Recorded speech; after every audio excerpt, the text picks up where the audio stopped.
to Talking Grit, a Detroit Lions podcast.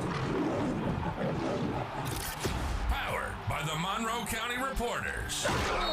Here are your hosts, Jason Harwood and Jacob Litton.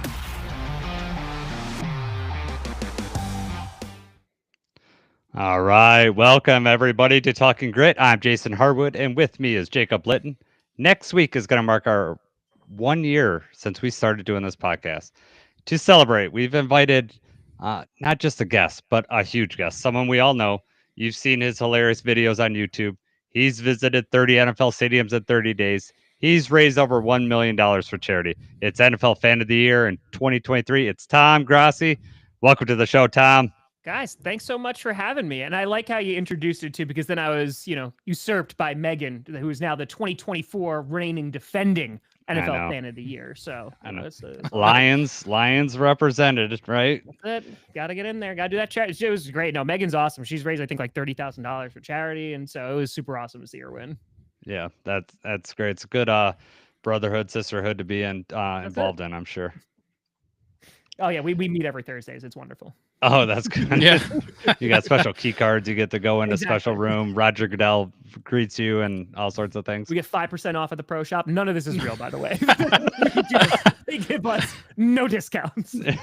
Nice. Yeah. I'm sure you got a hat that says NFL Fan of the Year. Did you at least get that? So there's this, of course, there's the trophy. Mm-hmm. And then Captain Morgan, because they're the ones who sponsor it. They sent and it wasn't just it was for all the individual fans of the year. We got a jacket. So the jacket's pretty cool. It's nice Letterman jacket. All right. Nice. Yeah, nice. All right, Tom, we're going to start right on here. We know we're on a time crunch. We're going to get going here. So one thing I'm always struck with, when I'm watching your videos, which are hilarious, by the way, you can speak to all these different fan bases. So I know when you're talking as a Lions fan, I really feel like you know what's going on in my head or in our realm. So how do you do that? I mean, how do you stay in touch with so many different fan bases? So, I mean, it's super easy because once I did the 30 stadiums in 30 days, I just went and bugged fans in every single city, for their opposing team. So I'm just listening all the time. So, most intimate moments, but also when you're cheering for the Lions. But no, it's honestly it's been years, right? So I watch so much football, and this is my 10th year in doing this show.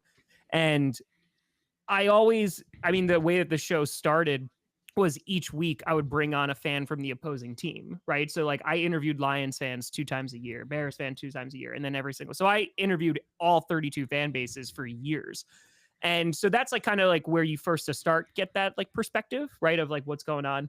And then once I started to just go beyond Packers, I was like, okay, well, let me start within the division, right? Because then that's going to kind of make me more informed about the rivals that we're going to play and all that. So the Lions, the Vikings, and the Bears, that came really easy just because I was interacting with so many fan bases and what have you.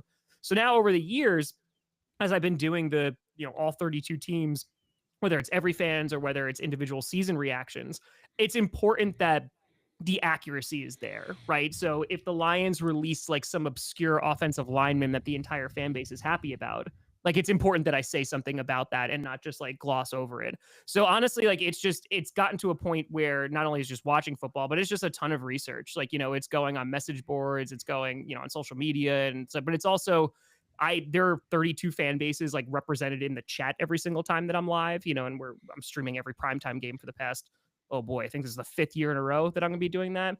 And so I think it's just an accumulation of knowledge and then just kind of staying current and staying with the pulse of what's going on with each fan base, just to, do my due diligence and also represent them. And a team like the Titans, for example, who doesn't get a lot of media coverage, make sure that their fans are going to be accurately represented by maybe, not ESPN, but they will be here. Nice. You can tell. You do a great job. I appreciate that. Yeah, I mean, listen, I know that my comedy or my just it's not for everyone. That's totally cool. That's totally respectable. There's a million great creators on this on the internet and also on YouTube. But it's also just if I'm going to do this, right? I want it to be entertaining, of course, but I want it to be accurate, right? So a Dolphins fan could be oh yeah, that is how I'm feeling. And you're never going to get everybody across the board because you can't just generalize and be this is what all Dolphins fans feel. But just try to get as close as possible. Right. Also, I just noticed the Brian Branch jersey in the background. Is that always there, or is that just? Yeah. I will. That's really funny because that's going to lead into. Yeah, that's Jacob's my question, question but coming up here. I had it. It's always there, but I turned it around so you could see his name this time. Usually, it's the other way around. But glad you caught that. It's so great because I was like, I don't know if it's into because it could also just be like, hey, you like Brian Branch? He's a good player, but I love Brian Branch. I mean, I got 3 jerseys, and he's one of them. I But bet yeah, you do. yeah. All right, yeah. So let's lead into it here. So, do you think Brad Holmes subscribes to your channel and steals the players you like on purpose? Why does this keep happening to Jacob, you? this is the first year, and I want to say like 4 years that he didn't take a guy that I was like had circled for the Packers. You know, the because Jamison Williams, like he was another guy. I was like, crap, I really did not want the Lions to get him. So J-Mo was on there, you know, Terry and Arnold that 1 year, but no, Brian Branch was a guy that it was such a drastic need for the Packers. Like we had nobody at safety. This is before Javon Buller, this is before Xavier McKinney. And he's good in the run game. So I was like, oh, this is perfect. Like we could put him at a CB if we wanted to. He could be whatever. And so that was a nightmare. But for a while, I was thinking, and I had a chance. It wasn't this past year, but it was last year that I met Brian Branch and his brother. And we just happened to run into each other. That it was for Fan of the Year. I was able to get into Radio Row for the Super Bowl last year. And that was my first time there. Like it was a very surreal experience. And this guy just runs up to me. He goes, "You're Tom Grossi." And I was like, "Oh, hey, man, what's going on?" He goes, "I'm Brian Branch's brother. I love your content." He's like, "Thank you so much."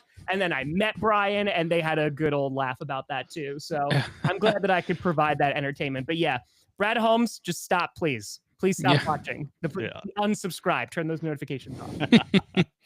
All right. So speaking of the draft, it was in Green Bay this year. I'm sure you had a blast. So overall, how did you like the event? And we got to know, were you nervous getting up on the stage and talking? I mean, you're talking with people all the time. You're talking with more people on your YouTube than you were probably out there watching. But now you were out there live. So were you nervous or what was your feelings? Yeah, I mean, like there was just so much going into this draft, right? Because so after Fan of the Year last year, there was other fans of the year from their respective teams who were like, hey, because of this, we can announce a draft pick at this year's draft. And I was like, oh, like I didn't know that was a thing. And it was, of course, in Detroit that year. And nothing against Detroit. I love Detroit when I went to for 30 and 30. But at that point, it had already been announced that the draft was going to be in Green Bay, right? Mm-hmm. And for me, this is something that's been almost a decade in the making, just from knowing Mark Murphy for 9 years and just the work that has gone into trying to get the draft to Green Bay, right? And so it was a very like personal, like, oh man, like I'm going to be there regardless, you know, regardless of what happens. But if there was ever a time to announce a draft pick, it's in Green Bay, Wisconsin, right? Like the stars couldn't align more perfectly. And like, it was a challenge, you know, like there was a lot of people who went to bat for me because I do not have the influence that many people think I do. And it got to a point where I was told on Monday by Mark that it was happening. But even then, like, there's no guarantees. And on Saturday, so Sorrell, the guy that we drafted in the 4th round, he happened to be in Green Bay, and it was an awesome clip, but Goodell wanted to come out. And so he wanted to introduce him, so it pushed all the Packers presenters down. And if Goody trades, I don't get a draft pick, right? Like, that's not going to happen. So there was a little nerves, I think, kind of just the day of, because I didn't believe it was happening until, you know, I'm backstage about to step up on that stage. And it's funny you bring up the amount of people, because I have to imagine that last day, you know, you're looking, there was thousands and thousands, like tens of thousands of people there. Mm-hmm. And for a brief moment backstage, I was like, oh man, there's a lot of people. And then I kind of just like let it leave my mind and said, all right, I'm going to go out there. And I had no idea what I was going to say because I was working the draft like the entire time. Like I was streaming, I was downtown like for 2 days straight. And so and then I had the fan event in the morning. So I really didn't get a chance to like take it all in. And then maybe I was going to lose the draft pick. And I had no idea what I was going to say. And so like I walked out there and like, all right, let's see what happens. And I mean, I've said this a few times now since, but if I never get to do anything again, like anything, I'm good. Like I don't know what could be a better feeling. I mean, just to be in a place in Green Bay where they have worked so incredibly hard to get this draft, a place that I was dreaming about going, being a kid from New York, and just like dreaming of going to Green Bay and going to Lambeau Field. And to be able to do that, man, it's a highlight of my life that like I'm never going to forget. So yeah, it was pretty great. It was a really good week. Well, congrats Absolutely. on that. That's I awesome. appreciate it, man. Yeah, just the video when they offered it to you, and I mean, you could tell how much that meant to you and everything, coming full circle, and can only imagine how great of a feeling that was. Dude, it's like, I've loved this team since I was 6, and obviously it's a division rival for you guys, but like 28 years I've loved this team, and the majority of the time, like I couldn't even watch Packers games unless they were on primetime, because in New York, and this was before Sunday Ticket and all that great stuff, like I couldn't watch any of that stuff. I couldn't afford to go to Green Bay or go to Wisconsin, and so to be able to just actually be there and experience it, not just for the city, but to be able to like be on that stage, yeah, I mean, there's just, I don't know what tops that. Awesome. Yeah, that's pretty special. All right, sticking with the draft. So the Packers finally drafted a wide receiver in the first round, Matthew Golden, for the first time since 2002, which was Javon Walker. Yeah. Were you excited to finally get a first-round wide receiver? Was that something that never really bothered you? I mean, obviously this one feels different because you're there downtown. You're like You're watching it happen. But I mean, was the wide receiver in the first round thing, did that matter to you before? Or? It's a great question. Yeah, because like I didn't even get to see it live because I was streaming downtown. Like Johnny, my editor, he was there, and so he got to. He's a Packers fan, so he got to experience it live, like at the draft stage, which was really cool. It's honestly a narrative that I think got overplayed in the media like forever because the Packers have had plenty of really good wide receivers over the year, and they just came in the second round, right? Like Randall Cobb, you're talking about Devontae Adams, Jordy Nelson, and like Donald Driver didn't even get drafted, right? Like there's plenty of guys that have been more than fine. And I think it just kind of, when Rodgers was here, it picked up a lot of steam, but the Packers were also looking at Justin Jefferson back in the 2020, like they were looking to go and get him. Unfortunately, he fell to the purple incarnation of Satan. But I think ultimately, like for me, I wasn't as invested of like, oh man, we need a wide receiver one to be in the first round because you can get them in the second round. I mean, Christian Watson, for example, the Packers were trying to trade up and get him in the first round, but they wound up getting him at the top of the day 2. So I didn't think it was that big of a deal. However, the fact that it was Mark Murphy, who was like the architect of getting the draft in Green Bay, going out there and got to say for the first time in 23 years, like, and just have that crowd reaction. I think it created such an amazing moment. And I think Matthew Golden is one heck of a player, but yeah, man, like that's a special thing. First time in Green Bay, and who knows if they're going to host it again, and to be able to, break that streak. I know it's going to make a lot of fans happy that they finally, put that to bed. Yeah, Jordan Love doesn't need any more weapons, in my opinion, so I wasn't very happy about it. Less, that's actually. okay. I prefer if he had less weapons. Yeah. All right, man. We're going to switch a little gears here. We're going to go NFL schedules, obviously getting released this week. Some games have already been released, obviously. You know that. The NFC North, if you look at all 4 of us, we're in the top for the toughest schedule that we're going to have. That's at least how the NFL measures it right now. What matchups are you most looking forward for the Packers this season? Well, I mean, the Bears have to be up there. They weren't going to be, but after what happened in January, it's just off-season champs again 3 times in a row. It's like, all right, we got to try to put that to bed. There's a few games that I have circled that I'm super duper excited about. The Bengals game should be super cool. The Steelers, whenever they play the Steelers, those are always like really great games. And if Aaron Rodgers is there, holy cow, man! Like that's gonna be insane. That'd either be played in Pittsburgh or in Ireland. That's been rumored a few times. And then honestly, just like kind of within the division, the Packers almost got swept by the entire division last year if it wasn't for a blocked field goal. So I think that is where the Packers didn't do as well, obviously, than previous seasons. And even though they had a better record last year within the division, it just wasn't great. So I think, those games against the Lions and the Vikings, I think those are, of course, going to be the most important ones. But outside of that, yeah, I'm looking at the AFC North is going to be a lot of fun just with the Bengals and that high-powered offense. And then the Steelers, it's always, 2 classic football teams going to go at it. So they always put on a show. I mean, hell, even the Eagles, man. I mean, you guys, I thought you were going to be the opener against the Eagles. I think that would have been a phenomenal game, but you got to watch the Cowboys. So, I think that the Eagles game, because it's that bar, right? It's like, okay, the defending champs. How good are we, heading into this season? Mm-hmm. Yeah, it's a matchup that we wanted to see as Lions fans. We wanted to see the Eagles last year. It just didn't happen, and we were I was on the fence whether I wanted to start out the gate. I think it's like one of those perfect mid-season to late season matchups where both teams are going, as long as we're not injured and everything's healthy. That's that's why I look at that. But yeah, I will say too, like you mentioned, like our division last year was insane, right? You had like 2 14-win teams, 3 out of the 4 teams are going to the playoffs.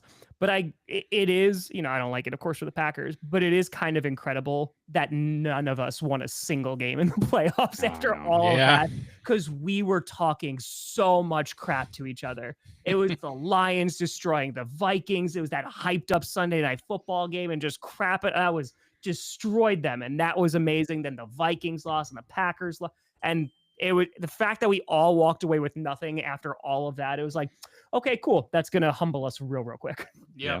And it certainly did. Back down to earth for a minute. Yeah, just a little bit until September. Exactly. Right. Then it's right back. Pick up right where we left off. All right. So just generally, do you like what the Packers have done this offseason? Generally, yeah. I mean, in terms of the off, I actually just recorded like a 30-minute video about this today. I asked the question, like, did the Packers improve, right? Did they get better? And I think objectively, if you look at the offensive side of the ball, I don't know how they could have gotten worse. They lost Josh Myers, who was our starting center, but there's not too many Packers fans that are crying about that, right? Elton Jenkins can move to the center. We not only went out and got Aaron Banks and gave him a big old contract, but on top of that, we drafted Belton with our 2nd overall pick, and he's a monster. And Jordan Morgan's coming back. So that offensive line should be really damn good. And our pass blocking was pretty good last year. Our run blocking wasn't so great. But in terms of the Packers offense, the only thing they weren't top 10 in was passing, right? So their run game was 5. And if I'm not mistaken, points per game was around 6, I believe. And so that's what needed to get better. So just in terms of protection, you're protecting your $55 million quarterback in Jordan Love. But on top of that, you're going and getting 2 dynamic weapons. One, of course, in Matthew Golden, but then also in Savion Williams. So I think that there's 2 things going on here with the offense. One, there's worried about our current wide receivers. Christian Watson's going to miss a good amount of time. He's not going to be back until November, December, just depending on how fast he's going to be able to heal. And he's also in a contract year. Romeo Doubs, also in a contract year, had 2 major concussions. There's a little bit of concern there. There's also rumors, who knows if he winds up going somewhere else. So to bring in 2 guys, I think is one with a ton of speed. Savion Williams is enormous, and he can play he's basically a larger Jaden Reed. And on top of that, speaking of Jaden Reed, both him and Dontavian Wicks, they had their struggles last year with drops, and their contracts are over after the 2026 season. So I think that there was a lot in limbo in terms of, okay, are these guys going to get major contracts? How long are they going to be staying? There's some injury concerns. So I think that offense has objectively gotten better. On top of that, you have Marshawn Lloyd, the running back that we drafted last year, who didn't play at all. He's coming back. So behind Josh Jacobs, who had a phenomenal year, I don't see how this offense takes any steps back unless there's like dramatic injury, right? Because I think they added enough personnel. The one spot where I'm a little concerned is the pass rush. We decided to address that in day 3, but we didn't do that in free agency. And then, of course, corner, because we have no idea what's going on with Jair Alexander. Right. So, yeah, those are like the 2 spots. I'm like, I can't say we got better. If Lucas Van Ness develops, cool, that'll be great. Or what if these guys like Sorrell or Oliver, if they're able to come in and they're able to make an impact immediately, cool. But that's where I'd be a little bit concerned, because the Packers have this tendency to draft like these freakishly athletic edge rushers. And they're like, all right, we just got to wait for them to develop. And if they don't develop, like Lucas Van Ness is taking a little bit longer, we're waiting. And unfortunately, sometimes the pass rush could suffer because of that. Rashawn Gary also kind of took just a minute to get, full potential up there. Because that's what you're doing in the draft, right? You're drafting for potential. And Rashawn Gary, like his college numbers, it's if we're just even looking at sacks, were not super duper impressive. Like he was an insane athlete. He was super fast off the edge. But if you push him to the outside, he, more often than not did not get after the quarterback, had some nice pursuit. But I was like, okay, when we drafted him, we'll see what happens. Lucas Van Ness. And then Rashawn Gary, built up to it. But that's also how the Packers roll. Like that's how they view rookies, as they are rookies. Like you could have Evan Williams last year, who came out in camp and was looking amazing. And I think he had 3 snaps week 1. So that's just like the Packers usually play it super duper slow when they're having these rookies come in and not just throwing them, into the fire. All right, I know that we're running up on time here. We got one last question before we let you go. So I got like 8 minutes, so you're good. Oh, you got 8 minutes? Okay, then we have like 80. I gotta do a hard out, so you're good until then. No, okay. I just wanted to. I didn't want to. No, I appreciate you. So you're good. All right, then let's add this question in. Then, talking about the Packers, we're always, they're always conservative with free agency. They have been for the longest time. How is that as a Packers fan? Is that frustrating? Sure. Is that something that you've come to just, hey, that's normal? Do you agree with it, or what's your feeling on that? Yeah, it's a great question. And I feel like over the years it's changed, right? So for the longest time with Ted Thompson, the Packers barely did anything. There's the famous clip with Mike McCarthy where the reporters were asking him, because I think it was like around March, they were like, oh, like free agency's coming up. And he's like, it is? And he was like, because they had no idea. So I think in terms of the being conservative, they bring in guys like Reggie White, like that's crazy. Like that's pretty good, right? I think that one worked out. Yeah. Or they bring in like Julius Peppers, like they did back in 14. And that's usually when they would say, okay, we're going to bring in like these one players every now and then that we think can make a huge difference. So for a while, yeah, it was pretty frustrating as a fan. And then Goody comes along, and in 2018, I remember this because I was teaching and I was in first period when this happened. And they signed Zadarius Smith, Preston Smith, Adrian Amos, and also Billy Turner. And I was like, whoa, like this is insane. And they were giving out major contracts to some of these guys too. And so with Goody, I think he's been a little bit more aggressive in free agency. Obviously, this like the one that we just passed free agency, they weren't as aggressive. It was kind of just like little pieces here and there. The big contract went to Aaron Banks. But last year, and this is the thing that kind of goes against the Packers don't do much. Like they brought in two major free agents in Josh Jacobs and also Xavier McKinney. And when they got Xavier McKinney, like he was I hope that the Packers go after him, but I had a feeling they weren't, because like he was like a premium free agent, right? Like he was going to cost a lot of money. But shout out to Goody. He went out and he did it. So I feel like both of those free agents really helped last year's team. I mean, the turnover differential alone, just with Xavier McKinney, was outrageous. Him and Kirby Joseph are going back to back. Right. But in terms of just how being conservative, it's fine when it works out. But in terms of like patience, Packers fans tend to lose some patience, especially like the years when we had Aaron Rodgers, and it's like, okay, why aren't we going to get this guy? How come we're not going to get this guy and making this team better? So the one example I'll always remember, oh my God, I forget his first name. He was a safety. His last name was Bird. It was like BYRD. He wound up getting signed by the Saints. And I remember I was working at a grant writing company, and I was so pissed. I was like, oh man, we've needed safety forever. Like this is a dynamic playmaker. And he didn't do diddly squat with the Saints, right? Because sometimes like you can sign all these free agents, like some of these teams do when they have a lot of cap space, and it doesn't mean nothing, right? Like it doesn't, they're just, overpriced and they don't wind up working out. So I'd rather be on the conservative side and then every now and then be like, okay, let's dip our toe in the water and let's go get like a premium guy. But I feel like at this point, we're kind of just used to it. But when you have an aggressive year like last year and then not so much this year, some fans are going to have an issue. Yeah, I think the Lions fans we're in a new era where we're going to have to resign all these rookies. We're drafting.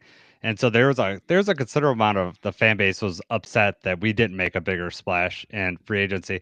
They see the amount of cap space and they get upset. And you're like, but we got to have that money to pay Jahmyr Gibbs in a year, Aiden Hutchinson, all those guys. And so you could get, I mean, the Lions did. They would constantly overpay for free agents when we were not good. And so fans always, I think we're in that mind, Lions fans at least are in that mindset of who's the next big guy. We have to get him. And we're not in that position as a roster anymore. We don't necessarily need that. I mean, DJ Reed was a surprise, but we got him on a reasonable contract, but he was major get for us. Yeah, right. I wanted DJ Reed. Like I hated that so much. But yeah, and I mean, and you basically upgraded at CB. I don't think you're going to be crying that you got DJ Reed. I think he's going to be pretty darn good. But it's also re-signing your own guys is never sexy, but like that's a huge part of free agency, right? If you don't have to go out and get free agency because you drafted and developed well, great, you're ahead of the curve. And you look at teams like the Bears, right, or even the Vikings, who are pretty heavy spenders in free agency this year, and then you're sitting here as like the Lions or the Packers, and you're like, why aren't we doing anything? But doing something doesn't necessarily equate to success, right? You want to be able to draft and develop and be able to get those guys on rookie deals and really only just patching the holes with free agency. And I know, Lions fans definitely wanted an edge rusher. And they were like, okay, Williams is a little bit of a run stuffer. Trey Hendrickson is out there, still out there, but sometimes it's your pass rusher is going to be better just because Hutchinson's back. So yeah, absolutely. 100%. Sometimes no moves is the move. Well, and also, both of our rosters have $50+ million quarterbacks, whereas the Bears and the Vikings don't. So that at some point they're going to have to pay those guys, and then they're not going to be able to have money to do those type of things. So that you have to look at that. Like you look at all the teams that spent in the NFL, the Patriots, all these teams had rookie quarterbacks. I mean, that's the common denominator. They got that money to spend. Commanders, same exact thing, right? With Jane Daniels, and they're going out and they're making big acquisitions as well. So yep, 100%. All right, we got time for one more, Jacob. I'll let you ask it, and then. All right. So for us, obviously, this is amazing getting a chance to interview you. We just want to know, is there a person that you would like to meet or interview? Ooh. Any NFL. It doesn't even have to be NFL. It could be anybody that, I mean, for us, it's just who we're amazed to have you on the show. We want to know who would give you that feeling for your show. Ooh. So I actually got a chance to meet last year, and I met him again this year. Chris Berman actually was like a huge influence because, man, like I'm a 90s kid. So like I used to just watch SportsCenter every single, especially when I couldn't watch the Packers. And Chris Berman was like a huge introduction to football for me. So to be able just to meet him, and he's like, wait a minute, you're the guy who went to 30 stadiums. So I was like, oh, this is amazing. So like that was a pretty surreal moment. It's actually not even directed at a person, but I would love to interview a guy. Might have to wait a little bit on Trevor Lawrence, but like a guy like Trevor Lawrence or Joe Burrow, or even like a Josh Allen, the guys who become like these franchise quarterbacks that save struggling franchises, especially like the Joe Burrows or the Trevor Lawrences of the world. Cause I'm just like super curious of like what that mindset looks like, because it's not just like going out and performing, but to have like that weight of those expectations from an entire city, an entire fan base, that it's like, hey, you are the guy who's like bringing us from irrelevancy to, potential Super Bowls or the playoffs or what have you. I just think like those are really fascinating people because it's such a unique position to be like those franchise players. So yeah, I'd say anyone's in those kind of position, it's always just fun to talk to them. Awesome. Wow.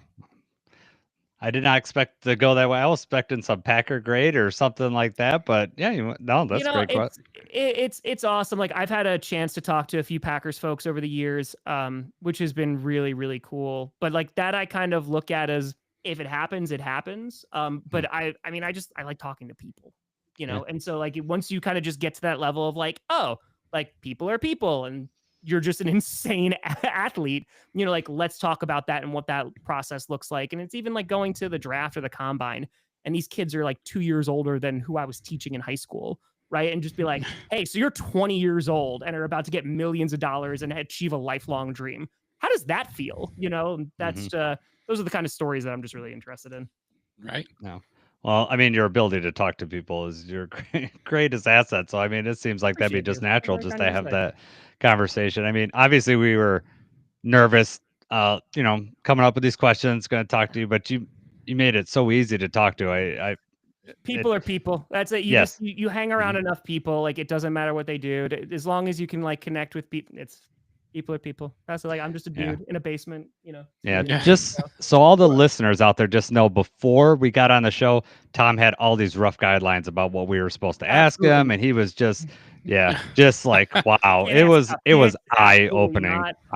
The dating life. There was 18 questions, guys. It was a little bit over the top. It was, like boxers of briefs. He said, that's off the table. We can't ask that, It's boxer briefs, guys. Come on now. Unbelievable. All right. But I appreciate you guys having me on. Hey, Tom, when you sign off, can you just leave your browser up for just a second for it to upload after you get off, and then you'll be good? Yeah, no problem.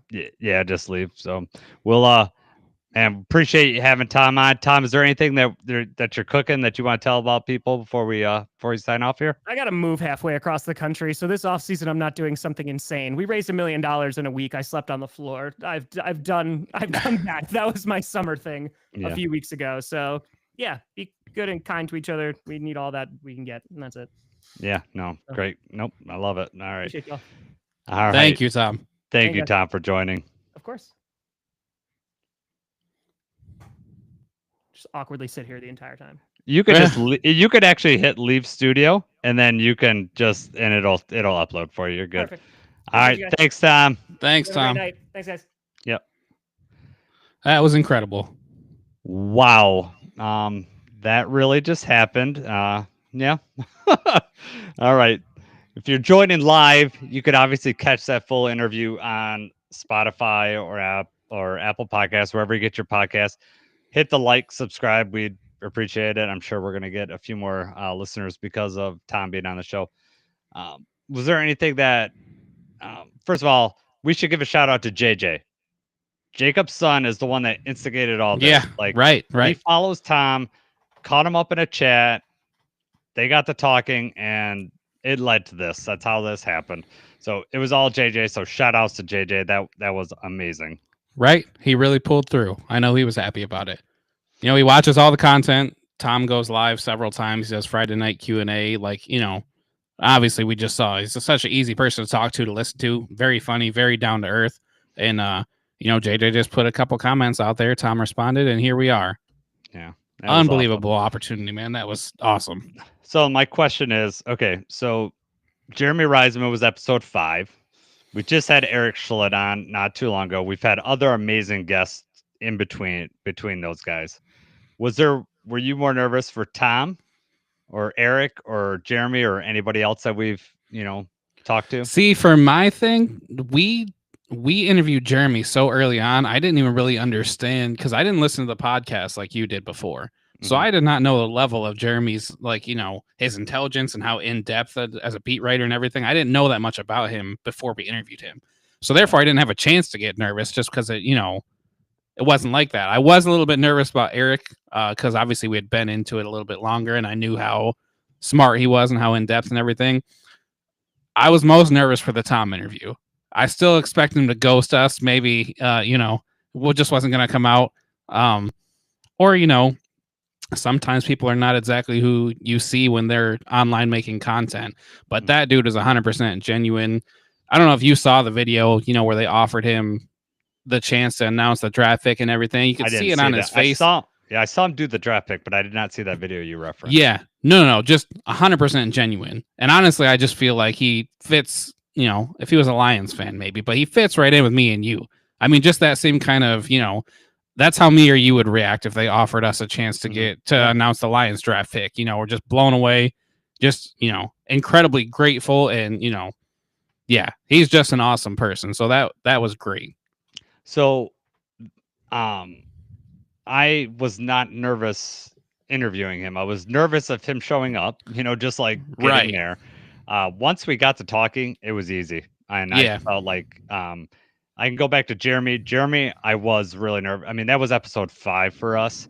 And I felt like, you know, there's so much, right? You know, we wanted our show to be successful at that point. And like, we were just like, you know, we weren't ever, you know, we're never going to make money with this thing, or, you know, that's not our goal. Right. Right. So like, even with Tom being on there, all it does is increase exposure. And we got to interview Tom freaking Grossi. Okay.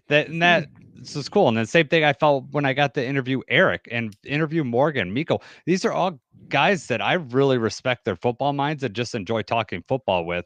And so, yeah, it was, and plus the year between Jeremy and Tom got me, you know, Tom said it in his show, we're all just people, right? And the more you talk to these guys, you realize that, okay, they like sports. We have that in common. Let's just rip it up. And the fact that we've gotten to this point that we're talking to Tom Grossi, great for reaching out.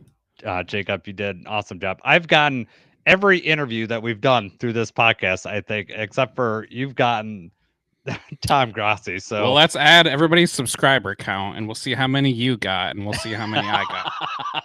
You win by a landslide. Although, you know, Jeremy's been on twice and Eric's been on. So can I count Jeremy twice?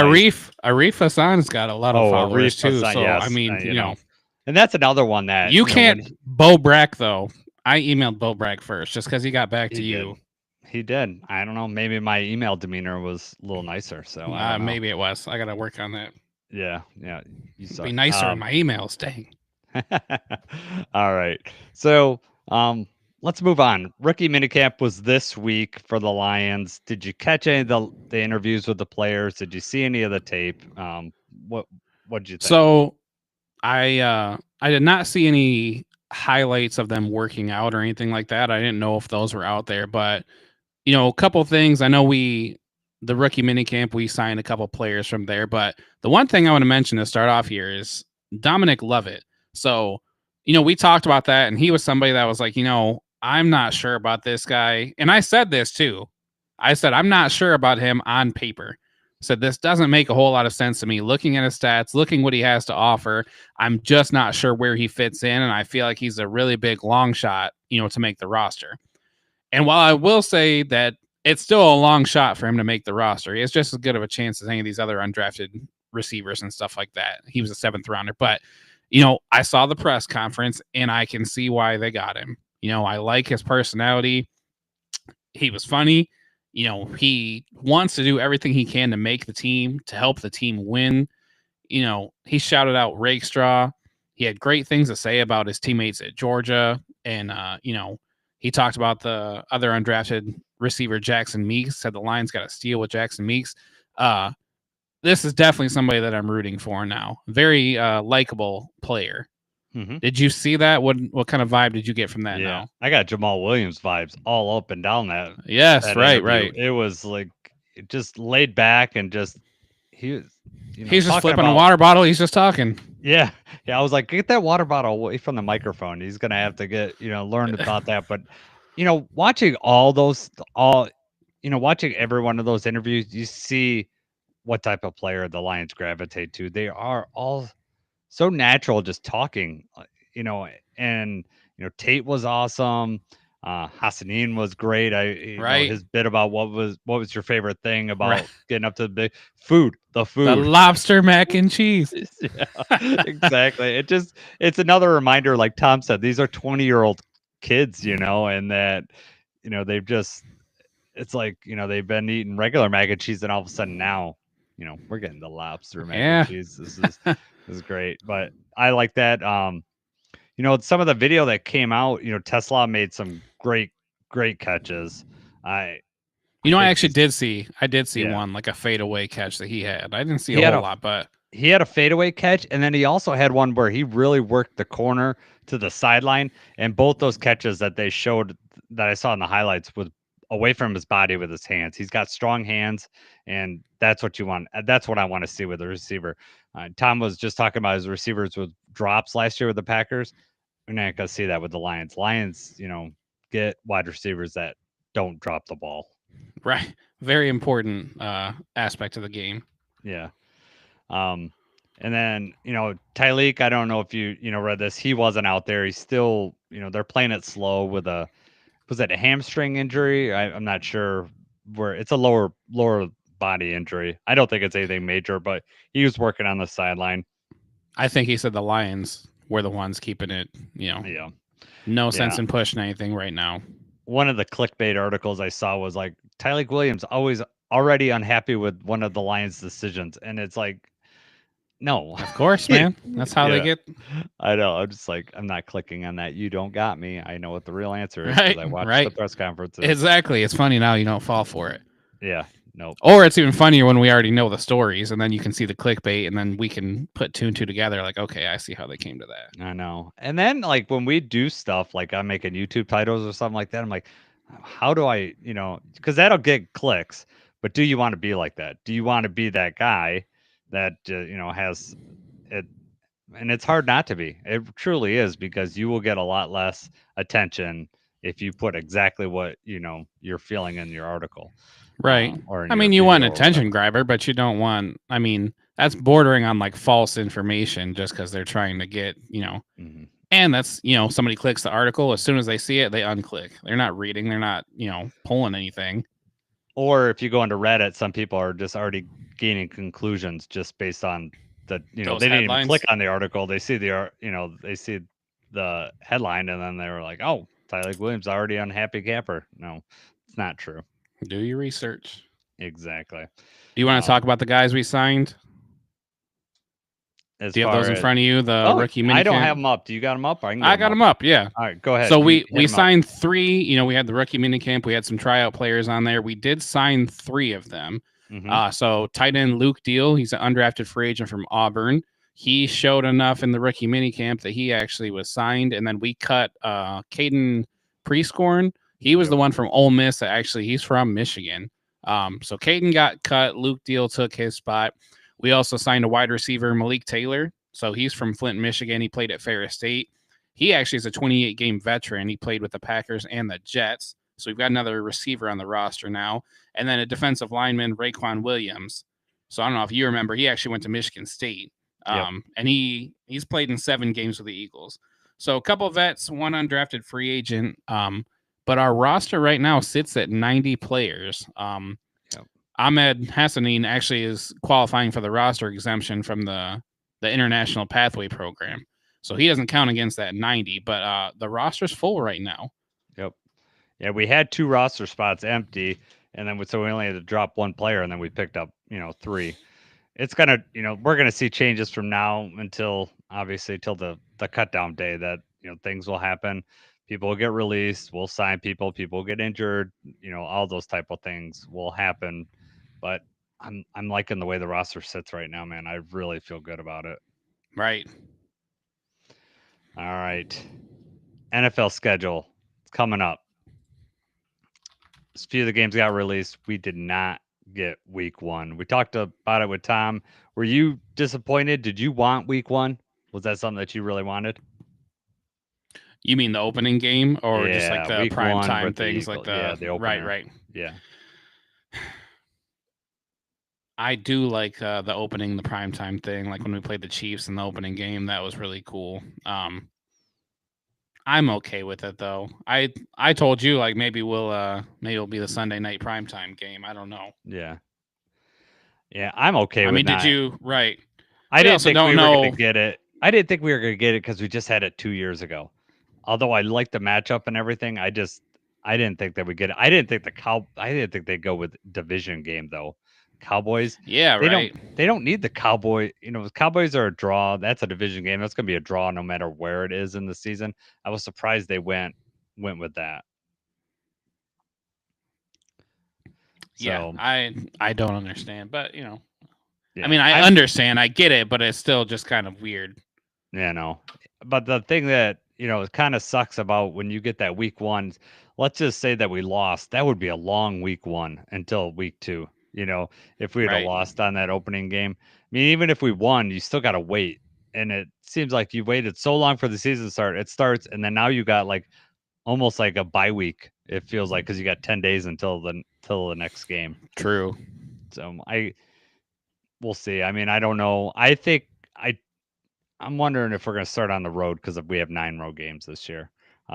But before we talk all that, let's just go through our opponents for home and away, and then we can go through all that. So home, we're going to have our division games: Packers, Vikings, Bears. We got Cowboys, Browns, Bucks, Giants, and Steelers. The away is when it gets super interesting because this is murder's row. That's most of the difficult games that we have end up being away. Very tough. So you got Packers, Vikings, Bears. Obviously, those are going to be tough divisional games. But then you add the Eagles, the Commanders, the Bengals, the Chiefs, the Rams, and the Ravens. All playoff teams or playoff hopeful teams coming into this year. So, man, if we get through that schedule and come out with a really good record, we deserve, that's going to make us playoff ready.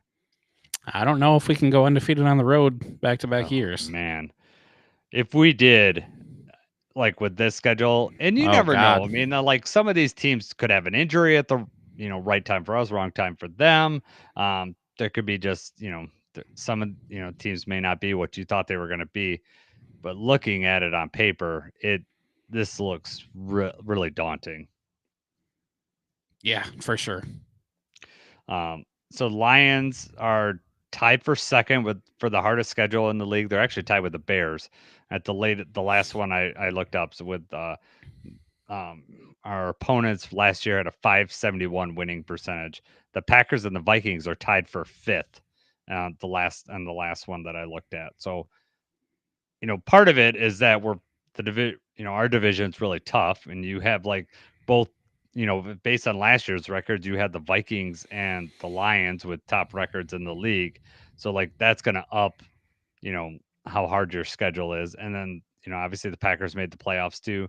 The Bears record was not all that great, but, obviously they got Ben Johnson and, they've upgraded their team in free agency. So they're looking to be a little more formidable this year, at least on paper. So not only do we have a tough schedule, our division has a tough schedule. So, which at may least, help us, right? Which may help us, right? Exactly. So I don't expect 14-2 teams to be facing off in week 17 with this schedule. And if that happens again, that'd be crazy. So, question, out of all this, who do you think we start the year with? You said maybe Sunday Night Football. So who do you think we start the year with? With everything going on with the NFC North, I don't know that they would schedule one of those week 1, even though it has been several years since they've done that. So we may be due for, an opening NFC North game. But, that also destroys potentially some huge matchups later in the season. I think, Commanders, Ravens, one of those teams. I don't know if either of those have been, let's see, Chiefs, Chargers, Cowboys, Eagles. Those are the only ones that have been announced so far. I think one of those, if you're talking Sunday primetime, Commanders rematch right away, that would be kind of cool. Yeah, that'd be kind of like last year where we faced our playoff. We faced the Rams week 1 and Bucks week 2. Right. We'd be facing that. I don't know if I really want to relive Commanders right away. That'd be like us facing the 49ers in that opening game last year. Right. Which is funny how that worked out because, we had both circled that 49ers game. That's going to be a huge late season matchup. Mm-hmm. And then, obviously it wasn't a blowout. It was a close game, but there was way less riding on it than we thought at the beginning of the season because that's just how it went. Yep. I know that a lot of people are predicting this, but the Bears, the storyline there with Bears week 1, right? Could be Monday Night Football, Sunday Night Football, something in there. I could see that definitely has some teeth to it. Oh, 100%. Which would be huge. It would be going to division. Obviously, they're. But now you would think if they did that, would they do the Detroit home? Because then we'd be leading off of the home game, or what do you? Since we have 9 road games, I'm hoping that we lead off. I'd rather lead off road because if we lead off with a home game, we're gonna have a stretch of like 3 road games in a row. And with this schedule on the road, I don't want that. I'd rather have my road games scattered. I know we'll have a couple back to back, but I want to avoid 3 road games in a row. I think that would be really tough to overcome. Right. No matter who's on this list. I mean, who do you think's our easiest opponent on the road? The easiest opponent on the road, I think time will tell as the season goes on. Right. Because I think all of these guys are right on, these are all juggernauts right now. I know. Yeah. I really don't even maybe the Chiefs, maybe the Commanders. And that's crazy to say, but just the way I think the Bengals, just because they have their offense is a juggernaut, but their defense isn't. So we'll see how that be a shootout, maybe. Down. Right. Yeah. I'd want to say the Bears would probably be on that list. Although I wasn't really looking at the North. Right. Yeah. It's a division. I wasn't game, looking right? at the division. So that puts but if we're, definitely Packers or Vikings are going to be tough this year, especially on the road. The Bears, we'll see how they do. It's a first-year head coach. I know that, Ben Johnson's acclaimed and everything, but he has not proved anything as a head coach. It is the Bears. And frankly, I'd rather face them early than late, than 2 later games. Like we faced the Bears late last year, like Thanksgiving, I think was our first game. And then we faced them, a couple weeks after. I'd rather face the Bears early before Ben Johnson starts to, they're going to be installing a new offense. I'd rather get them early so that, before they, figure things out. And I'd rather get them early on the road.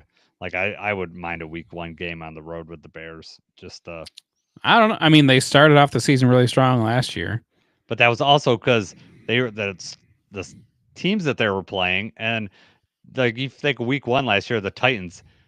Will Levis just handed gave the the game Bears away. that game. Right, Yeah, just like, right. hey, here's a football. Would you like this? Yeah, run that other way for a gimme. That was the pick water six. boy. Just toss it to him and let him run. Yeah, just yeah, exactly. That was really terrible. So, But they won early on, and then they had that Hail Mary thing against the Commanders where they lost that game. Then they had a couple blowouts, but then they kind of, most of their losses for the rest of the year were all close games. It was just like for one reason or another, they just weren't getting it done. They had a timeout thing with us, last second loss to Green Bay and to Minnesota, and yeah, well, better coaching and everything there. Maybe Eberflus, no, they canned him, but Brad Johnson hasn't had to make those decisions either. We don't know what he's going to do. I mean, he's a smart football mind, but we've seen. I mean, all these coaches were smart football minds, right? They were offensive geniuses, defensive geniuses, and then somehow they get to head coach, and you find out, oh, maybe that's not the position for them. I'm not saying that Ben Johnson's going to be in that spot, but I personally think Aaron Glenn is way more ready to be a head coach than Ben Johnson is for head coaching. So, we'll see. Is there any of these teams or games in particular that you're looking forward to? Oh man, I'm looking forward to the whole season right now. Yeah. Once the schedule gets released, we can see when these things come up. Yeah. Which ones are in prime time, which ones are early and late and everything. Then I'll probably be able to pinpoint a couple more. But right now, when you're just looking at opponents, like, I want all of them. These are some great football games. Yeah, I'm not sure when all these are going to fall. Wednesday's going to be great for me because I told my wife, I'm like, we finally get to see what our fall schedule as a family will look like with our season tickets, like right. which weekends I need to have. And, I guess the first year that we had them, we weren't in like a ton of primetime games. And then last year it was all over the place as far as like 4:00 games, 1:00 games, Sunday night football, Monday night football. And with a family, it's really hard to do that Sunday night football, Monday night football, and certainly the Thursday football is really, really tough. Right. All right. You got any guesses for the Thanksgiving Day game before it gets released on Wednesday? I go back and forth on the Thanksgiving thing because I feel like they might try to do the NFC North matchup thing again. You think so? But if they don't, I think Browns-Lions is a good Thanksgiving game. I think Steelers. I think they're going to go back to the coin flip game. Do you remember this game where Jerome Bettis said tails or heads? I don't whatever he said. And then, do you know what game I'm talking about? I feel like I've seen this before, but I can't remember exactly where he said something and the ref said thought he heads. He said heads tails is what he said, and so the ref or the umpire said what he said first was heads, and then it comes tails. Lions get it in overtime, end up winning the game. And, that was broken down so many times. Like on radio, you could hear him say, the Lions won that game? The Lions won. It was in the Lions' favor. So that one went our way. Okay. It did go our way. So one of those rare instances where something weird went the Lions' way. But it was a Thanksgiving Day game. And, Jerome Bettis went out there, said head tails. And so now you notice that they've changed the rules on how you do it. They make you declare it ahead of time, and then they repeat it to you before you flip it. And that's all because of that game. It's stupid. But I thought you were going to say it was like the, was it Morningwig? That was like, they won the halftime. They won the overtime coin toss. They're like, we're going to kick. Yeah. We took the wind. That was in Chicago. Yep, we did that. I think. What year you think that was? Oh man, early 2000s. Marty Morningweg. I mean, he was talk about an offensive genius, right? That turned head coach. That was way over his head. I'm gonna guess 02, 01, 02. That's what Google I'm gonna machine. Guess. You're looking it up. 2002. Boom. You were right on. Yeah, that's about. I'm just trying to go back to emotionally how hurt I was. Yeah. But they were playing outside, and that was a crazy wind game. I mean, I'm not saying that I would have 17 mile per hour wind. Yeah, and it's Chicago, but We have Jason Hansen at that time. You know he's going to make it. Well, I mean, isn't the idea that you hope that you drive down and score? You don't have to worry about that. Yeah, I know. Well, at that time, That was also back when you could just get close and kick a field goal. Field goal is first team that scored, so it didn't matter field goal, touchdown, or whatever. At that time, it was the first team that scored, so that makes it even more like great. Egregious because all you had to do is get down and get a score. So, anything else you want to hit up on the schedule? It's coming out Wednesday. Do you like that they release slow? They're trickling out these, slowly releasing these things, or do you like where they just release it all on Wednesday, like at one time? I would be okay. I mean, I would be okay if they were like, okay, this is the slate of Sunday night games, and then maybe the next day you're like, these are the Monday night games, and then these are the Thursday night, and then these are the rest of the games. Maybe if they did it like that. Right now, it seems like there's no rhyme or reason. It's just all of a sudden like, hey, this team's playing here, this team's playing here, and I've seen several leaks on Twitter, which ended up being true so far. Mm-hmm. So it's like, okay, this stuff's all out there. Why are they making such an event about it? Yeah, it's going to be too many of these things, and then all of a sudden, it's going to be just a mess. They're giving all these streaming services like Amazon, Netflix, like a way to advertise these games. Right. More clicks, I guess, but I kind of like just all releasing all at once. Maybe just having the opening game, really, like this is the opener.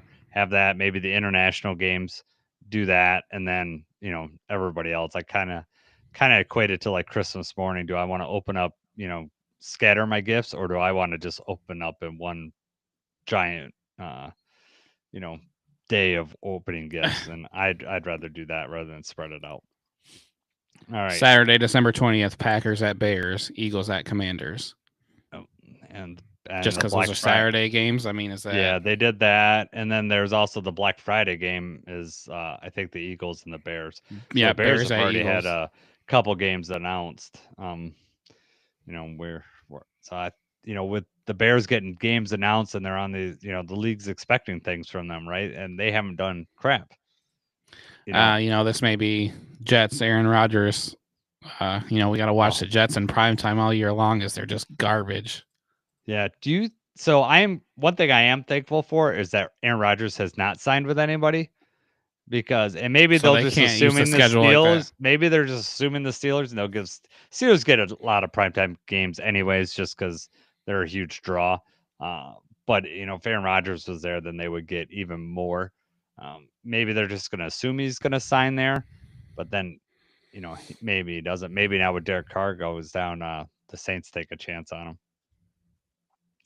because the Saints quarterback room is looking pretty bad. You got to wonder, did they not know? I mean, they've been in touch with him, they've been in contact with him. Did they not know he was leaning this way? I mean, they drafted the quarterback in round 2, but then they didn't get any more insurance. Kirk Cousins talking about is out there. Carr? And the Saints, for that situation, how do they not? They may have known that. I mean, I don't know, but what if Sanders maybe they would have drafted him earlier? Did what the Browns did if they know Derek Carr was gonna, because Spencer Rattler does not look very good. Like, he doesn't even look like he belonged on a NFL roster, in my opinion. Last year. Right. Bad. All right. Couple things before we head out of here. The Brad Holmes speech. If I know you haven't listened to it, Jacob, listen to it if you haven't heard it. He did a commencement speech at his alma mater. Look it up. I think Bride of Detroit has it listed, or you can just search it up. Very inspiring. You can see why why Brad Holmes fits in Detroit very well is because of this speech. He talks he relates things to a poem called Your Heart. Your middle school mind needs to go away, Jacob. It's called Your Heart. So it's like choosing between two things. I won't go through the whole thing. You can listen to the speech, but it says, marriage is hard and divorce is hard.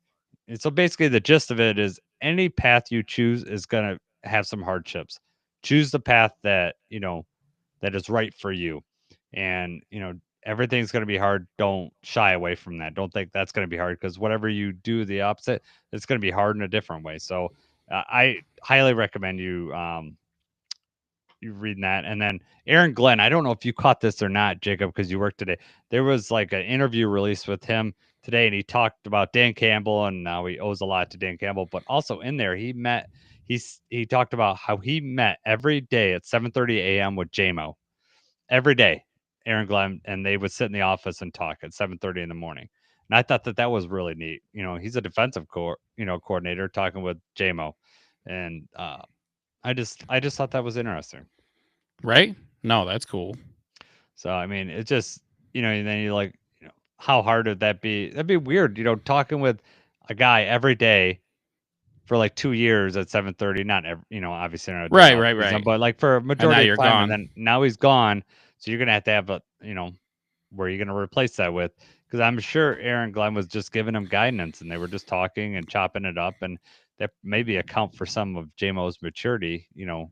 His increased maturity along the way, just having that. Having a coach and a mentor that's been in the league and been in that position before, right? Right, yeah. And so I just thought it was interesting. I just speaks to like how Aaron Glenn had the ear of the team, not just on the defensive side of the ball, but on the offensive side of the ball. And I really feel like we're gonna miss that part. But Kelvin Shepard is awesome, and I think he's gonna command the same amount of respect. But the more, and I think I've said this before, losing Aaron Glenn, I know Ben Johnson gets the clicks, and he stayed in the division, so there's that angle to it.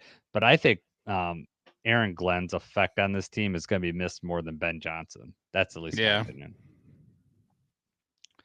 You may be right. I mean, hard to replace. Yes, exactly. So, all right, Jacob, this has been an amazing episode. We got to talk with Tom frickin' Grossi. Yeah, unbelievable, man. It really happened, and I'm so happy that we got to do that. Just I think for us with the show, us being able to have access and talk to people like that, that's what something that is what we really wanted. That was our goal for this show. Along with us just being able to talk football about our favorite team, and talk about different things that interest throughout the league. But for us to be able to talk, with guys like Jeremy and Eric and Morgan, Miko, and all the guys that we met, the Command This guys and the Bucketeers podcast, meeting all those. Think about all the teams, guys. All the people. Like, we've met a lot of people already. Right. I know. We've met 2 Packers guys that I like. Dusty is cool, and Tom. Right. That's weird. Yeah, it is weird. There's only 2 cool Packers guys. I'm convinced. Maybe we should quit putting Packers people on here. Just stick to them, and let's not get too friendly. Yeah, let's not do it. And Arif, I like Arif too. He's a cool guy to talk to, even though he's a Vikings fan. So we've got to meet a lot of people. So and I don't take any of that for granted. I appreciate all the legwork that you did, getting Tom, on the show and all that stuff. That's awesome. And again, thanks to JJ for really getting it going. Yeah, right. So, all right, man. Anything else you want to talk about before we head out of here? No, man, I'm good. Looking forward to the schedule release and being able to dissect that a little bit next week on our 1 year anniversary episode. I know. It's crazy. 1 year, dude. 1 year. I know. Crazy. Yeah. It's flown by, but it also seems like we've been doing it for a long time too. Right. Just because you're doing it weekly, and then during the season we're doing it twice weekly, so it grows on you really, really fast. And I've never looked at football in depthly as much as I do for the show, to get ready for the show and find interesting things. And I'm still learning how to do that properly and the way that we for sure need to do it for the show. But it's a fun way to look at football.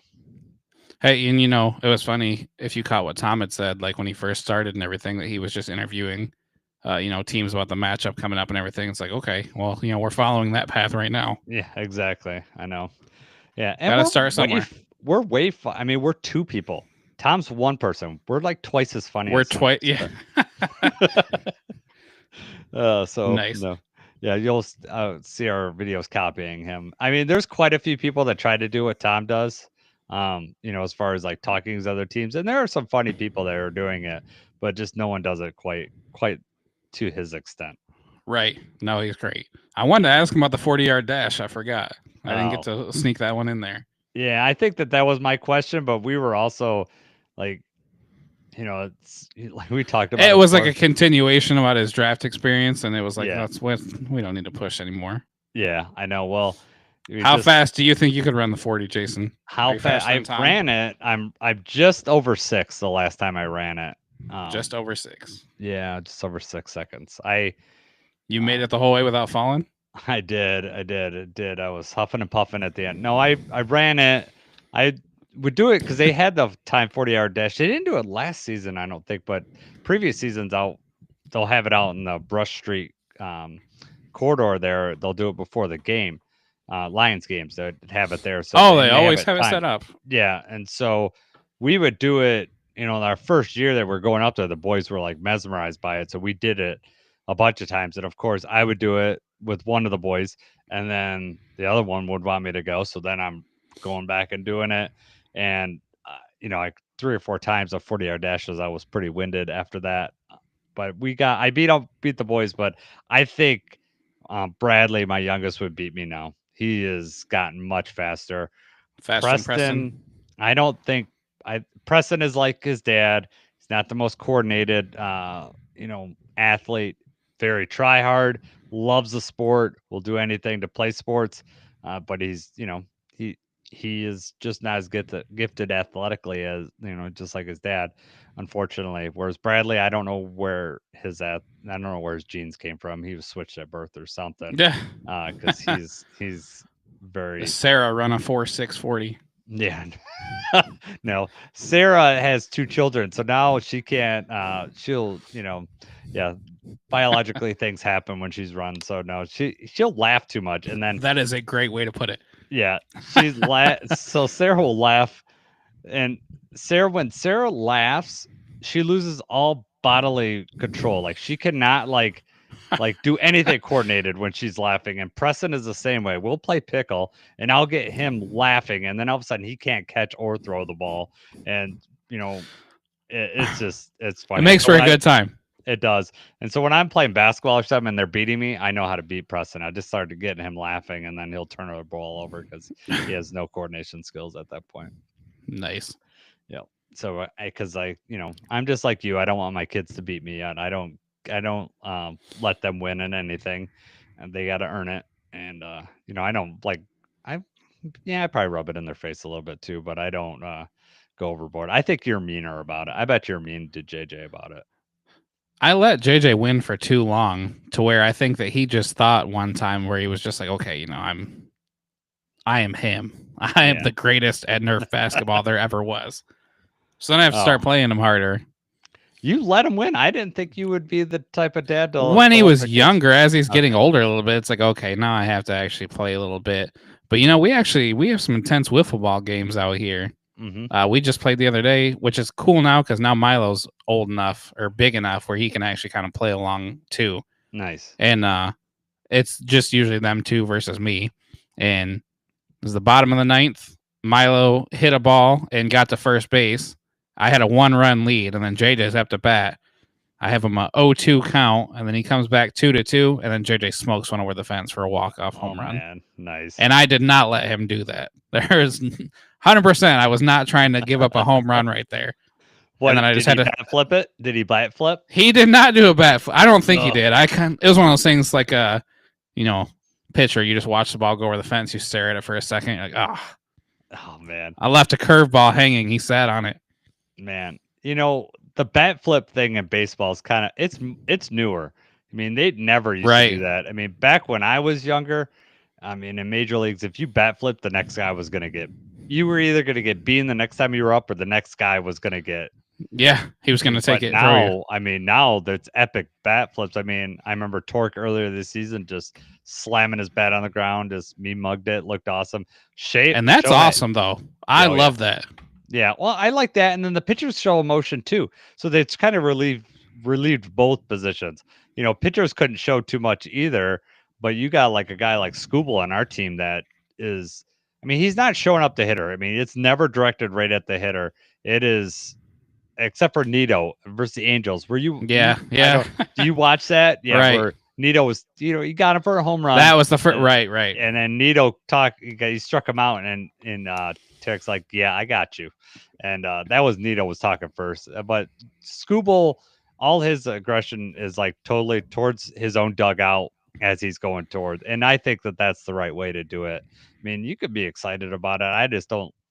That's but you can adrenaline. also- That's what makes the game fun, though, Oh, too. yes, I don't exactly. understand when people like, oh, I don't like the celebration. Well, and I blah, don't blah, blah. like it when you show up someone. I don't like I just don't think that that's necessary, and I don't like it. It's like if I'm playing with someone basketball, I mean, we could talk crap or whatever but I just even like for cornhole for me, I'm focused on what I need to do, and I don't get into the crap talk because it just doesn't help any of the situation.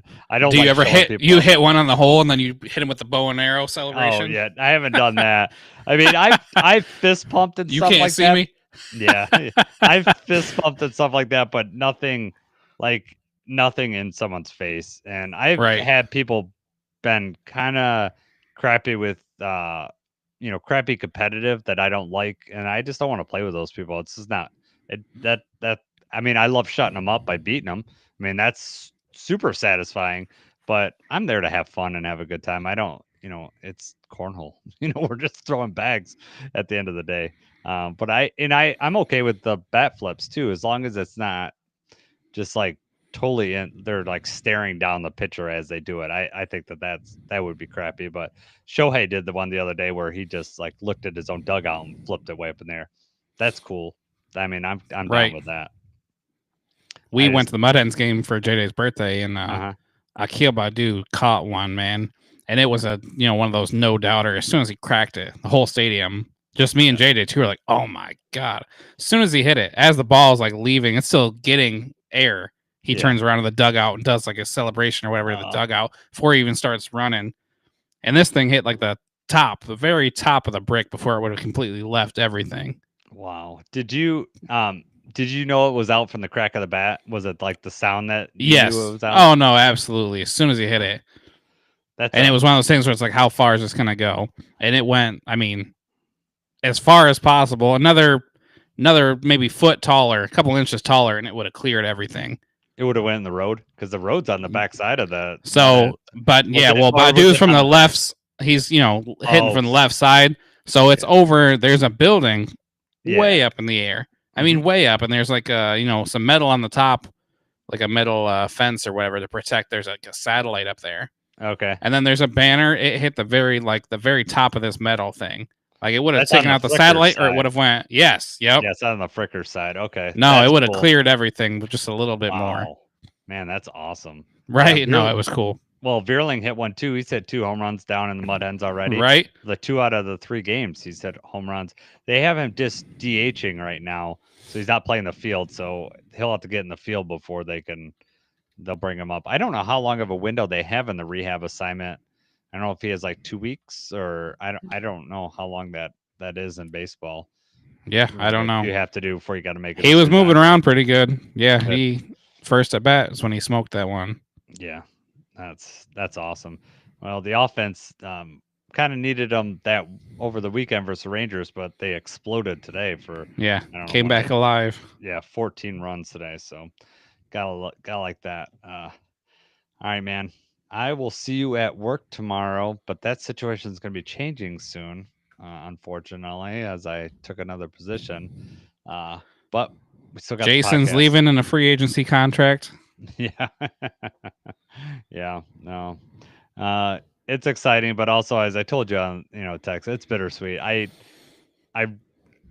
generally look forward to coming every day to work when we work together and just talking, we could talk about sports, breaking news that happened during sports.